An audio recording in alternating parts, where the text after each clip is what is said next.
News Tamil கழுகு. பொற்கொடி ஆம்ஸ்ட்ராங்குக்கு green signal தந்திருக்காங்க மாயாவதி.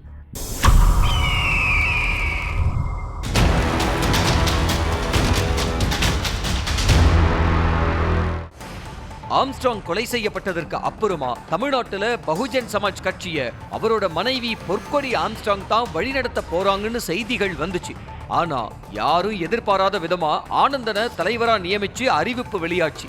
சமீபத்துல தமிழ்நாடு வந்திருந்த பகுஜன் சமாஜோட மேலிட பொறுப்பாளர்களை சந்திச்சு கோரிக்கைகளை முன் வச்சிருக்காங்க பொற்கொடி ஆம்ஸ்ட்ராங்.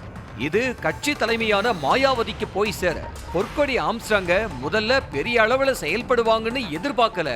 ஆனா இப்ப அவங்களோட செயல்பாடுகள் வரவேற்கத்தக்க வகையில இருக்கு. சீக்கிரமே அவங்களுக்கு ஒரு முக்கிய பொறுப்பு காத்திருக்குன்னு நிர்வாகிகள் மூலமா கிரீன் சிக்னல் கொடுத்திருக்காங்களா மாயாவதி.